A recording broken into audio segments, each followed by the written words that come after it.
Hi guys, welcome to Office Blokes React. I'm Office Bloke Dave. I'm Office Bloke Mike. I'm Office Bloke Daz. Collectively, we are state troopers. Yeah. You can be whatever you want. Like the one, he's either cowboy then, and I'm the guy in the navy. I'm the Indian, if you're allowed to say that still. Not sure whether you are or not, Dave. Oh. He's a leprechaun. Right then, Stalker pretends to be a state trooper. Doesn't end well. Stalker. Bit of code blue cam. So Yeah. Wisconsin. I did get a message about Wisconsin the other day saying that the level of crime is about on par with everywhere else. It's just that we're watching a channel that's all about Wisconsin. Right, fair enough. We'll believe you.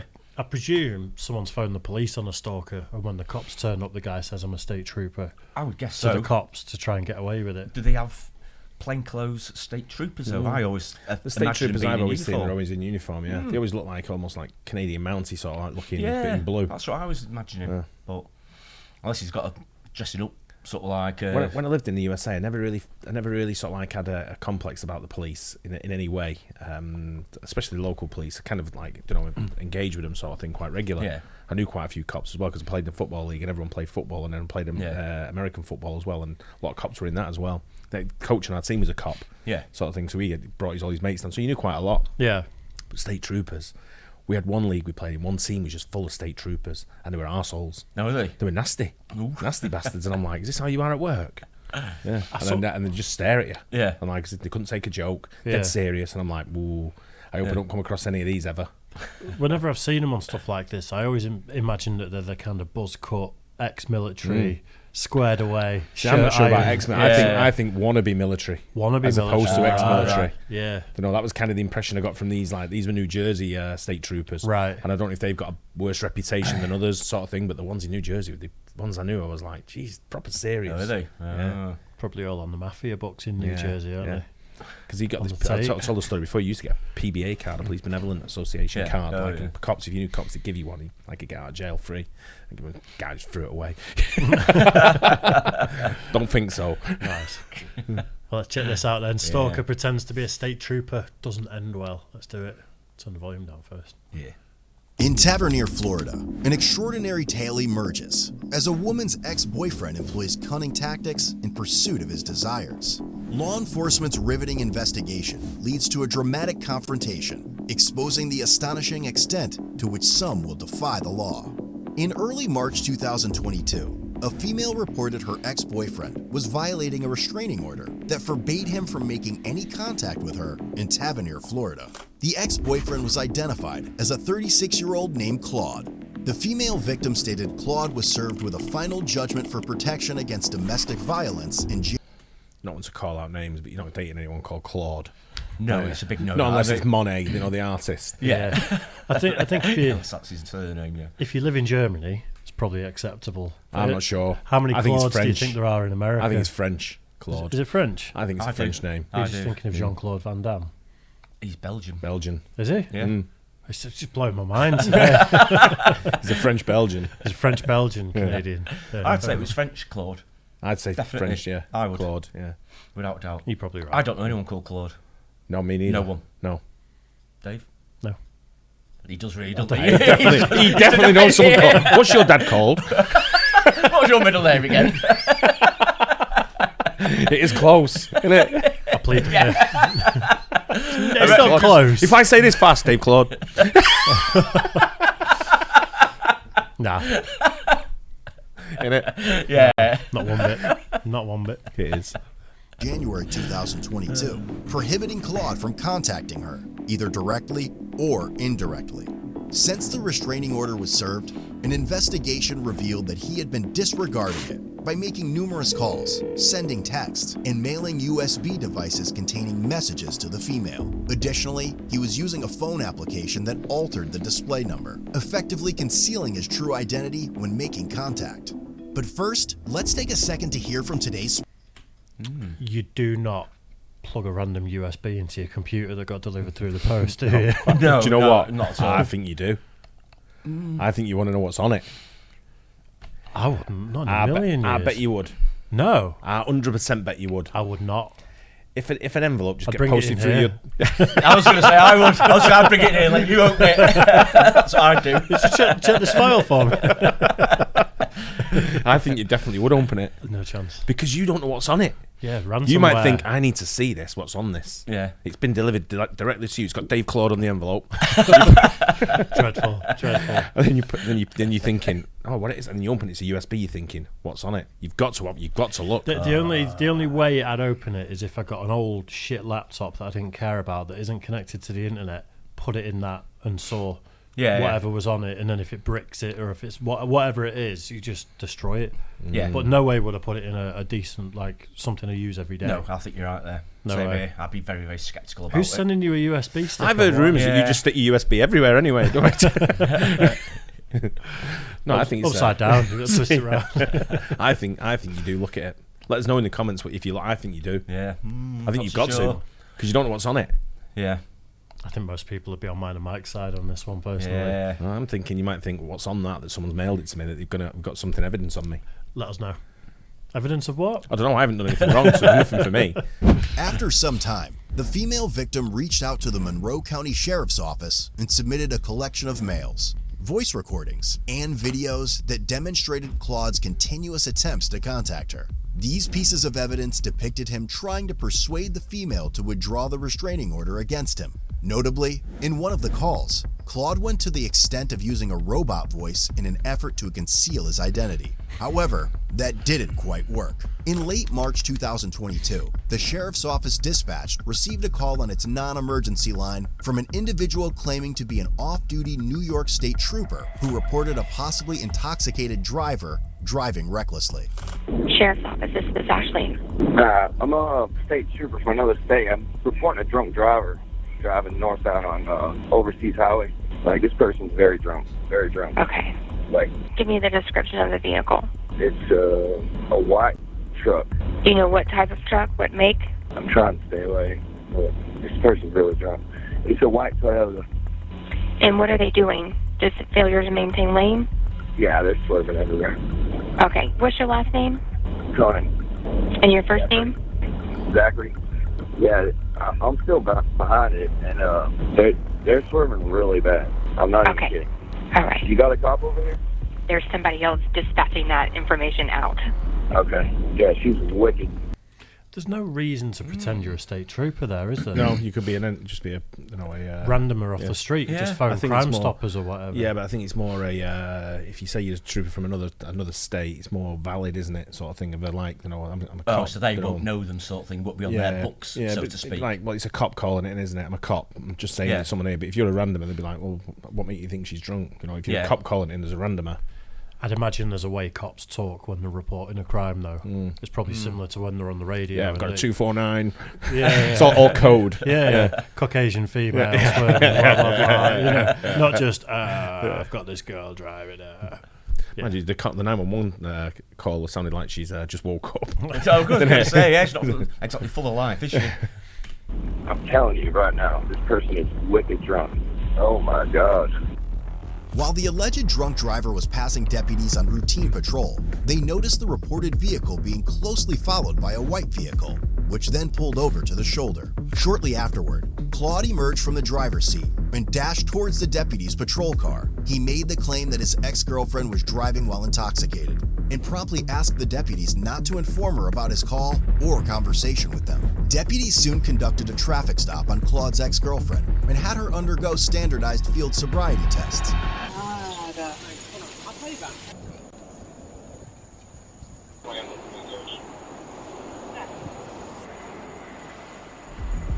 The female victim voiced her suspicion that Claude was behind the traffic stop and harassing her. In the end, she showed no signs of impairment and was released. Ma'am, you can put your foot down and go back to your truck. We'll get you out of here in just a second, okay? We had an off-duty law enforcement officer call you in. That's why we had stopped you, okay? Yeah. An off-duty law enforcement officer observed the violations, which is why we stopped to check on you. Okay, so I understand, I guess, a little bit if you're on your phone, but you have to understand maybe we thought you were impaired. I totally get it. And we really do appreciate your cooperation. I get it. I totally get it. She's fine. Do we have anything else, or can I release her? Yeah, she's good. I know she was. Thereafter, a sergeant with the sheriff's office spoke with Claude by phone. Upon being asked what agency he worked for, he stated he had another call and hung up. Given the gravity of the incident, the sheriff's office conducted a thorough investigation. Detectives managed to trace the phone number used to make the fake DUI report, only to find that it belonged to a phone application designed to block the user's display number, ensuring anonymous calls.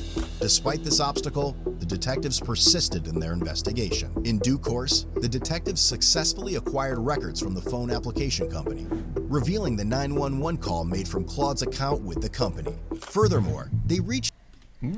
I'm sure there's still signals pinging towers and things, you know, and they can probably cross-reference, even if the app will have pinged a tower within a certain vicinity, and they can probably get numbers related to that. What I'm saying. That's probably what they source now.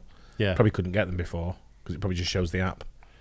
Ah, right, yeah. So you've had to go to the app and get the numbers. Yeah. Using his own phone that he's probably got a contract for with his name and address and his billing details and everything. It's not the cleverest guy, is he? Reached out to the New York State Police and confirmed that there was no trooper by the false name originally provided by Claude. Claude was then contacted again by the sheriff's office, where he provided several excuses for the audio recordings of him, such as the female victim stealing his therapy folder from his bedroom, which contained audio recordings of him. When asked if the original file would be on his computer, he said he had deleted it. They explained to him that the evidence does not support his claim, and that he may have gone too far trying to get the restraining order dropped.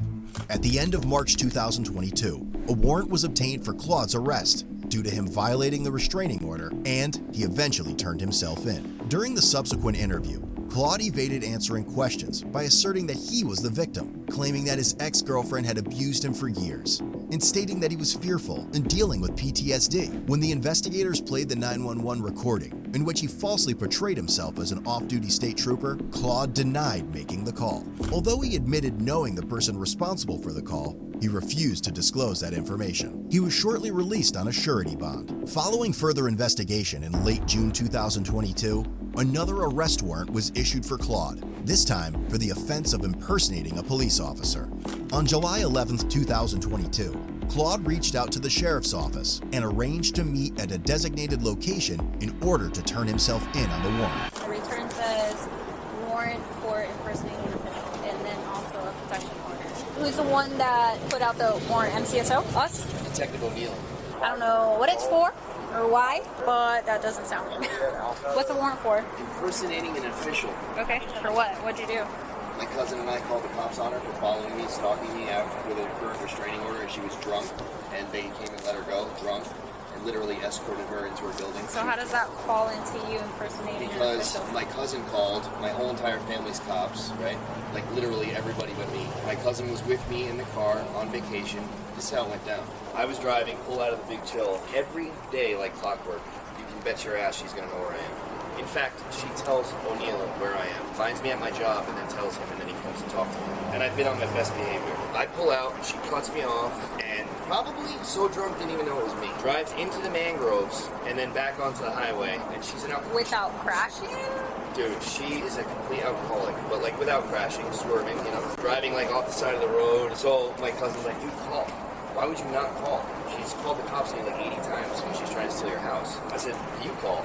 You're a cop. Where does he work? New York. He calls, didn't give his real name. Okay. Swear to God, he's 26 years old. And she says, well, that's just my ex calling. So I got arrested for that because O'Neill said that it was me on the phone. Did it come from his phone or your phone? It came from a different phone, but it showed O'Neill has my phone calling his phone, calling. You know, because we're connected in the phones, because he was treating my phone. He has something, but he doesn't have like proof that it's my voice. He's definitely rebuilding. Wow. Yeah. Sometimes people just say things and think no one's going to notice what they said. I think this is the case with him. It's just blabber, isn't it? It's coming out there. It's just absolute nonsense. What's she doing as well? She messed about with her gloves or something. I know, he was doing mad in that. I know, but yeah, I know. Wow. Yeah. This guy's deluded. Go back a bit on that. Oh, I've got to hear that again. So, yeah. That's proper, that. Calling, you know, because we're connected in the phones, because he retrieved my phone records. So he has something, but she doesn't have like proof that it's my voice. It's not. So what you're saying is it was your phone, but without you actually being on the line. Right. It's not, you know, what am I going to do? I mean, it's not my voice, so... Do you have a protection order in place? Yeah, that's why. I have her on camera like 15 times coming down my blog. Like, I'll be at the food store with the kids, she'll pull right next to my truck and go inside, and then I'll come out, she'll talk next to me and literally panic and leave. Of course, my whole life is a TV show. I have a dash cam. My house is put up with cameras. Smart. And no matter how much stuff I show Judge Garcia, he just denies the motion. You've already tried showing that she's the one that's contacting you or following you or what. So that's the sucky thing about like protection orders. She actually came in my house and told me she was going to kill me on camera. I have the video, and then literally looked and smelled my bed sheets, went in my bathroom, went through my drawers and left. The cops lied on police record, said that I came to her house. You didn't show them that? I did. I gave it to Judge Garcia. He said she wants to feel safe. I'm going to make her feel safe for 2 years. No, I know, but what they do about that, her entering your home, were you guys still married at the time or together or like living together? She lived in a different apartment. She lied on record. And the cop even wrote it on the pen and paper. Said she lied. He wrote it on the pen and paper. And they didn't do anything about it. And now this guy's destroying my life. Like literally ruining my life. I'm a single dad. I have my kids by myself at home. Is it kids in common or no? No. Oh God. She just wants money. She called me and asked for 80 grand and sent a phone call to Officer O'Neill and said that I had contacted her and I still got arrested. So they just confirmed your warrant. So what I'm going to do is I'm just going to take your hat off, make sure take everything out of your pockets. Okay. You're right. Why'd you turn yourself in on your birthday? Because he was going to come to my house and make a spectacle in front of my family. I think this is her last shot. So she only has 10 more days to respond to the lawsuit or she loses by default. Yikes. So it's like there's a lot of money on the line though. Right. A lot. Ultimately, Claude was charged with felony counts of aggravated stalking, impersonating a law enforcement officer, unlawful use of a two-way communication device, misdemeanor counts of misuse of the 911 system, and false report of a crime. Lastly, his bond was set at $75,000. Ooh. Head over to codebluecam.com. Interesting. Yeah. I know there's two sides to every story, but he was blatantly lying about quite a lot of that.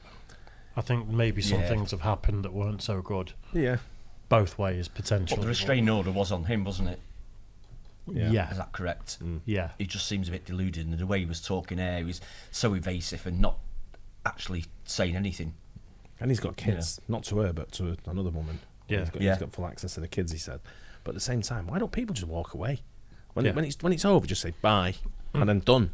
Yeah. People just have to keep pecking each other's head, and it's not going to happen, is it? You're just annoying each other. Exactly. It's no good for anyone. No one's going to want you back or anything like that. They just disappear and go. Yeah. Well, just delusional, aren't they? But like I think he was so delusional himself anyway. Yeah, I think so too. I don't think any of his family are cops. Probably not. No, I think you're right there. I think it's just all completely made up. Yeah. I think there was a lot of made up stuff there. I think maybe when they were kids and they had like little outfits and they just chase each other around the garden and the yard and you be cops, I'll be robbers. Yeah. Maybe then might have been a cop. The whole his family, he was the robber. Yeah. The thing is though, his smoking gun piece of evidence there is that the phones are connected. Yeah, connected. I know, yeah, it's bizarre, isn't it? What is he on about? He said too much, didn't he? He did. He says he likes to roll his mouth, didn't he? Yeah. If he's got video evidence of her threatening to kill him as well, there's no way they'd just dismiss it and wouldn't do anything about it. It just wouldn't happen. Then she would have a restraining order on her, I would guess. Yeah, some things do happen like that, unfortunately.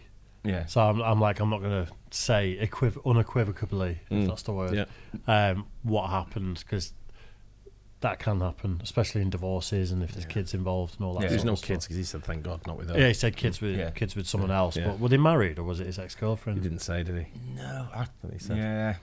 I don't think it was just a partner, didn't it? On the Yeah, he was talking shit at least 70% of what he was saying, without a doubt. Yeah, maybe all of it, maybe all nonsense, but it sounded like it to me, without a doubt. Yeah, too many words for an innocent guy. Too many crazies in the world, isn't there? Yeah. Anyway, I hope you guys enjoyed that. Don't forget to like and subscribe. We'll catch you on the next one. Cheers, guys.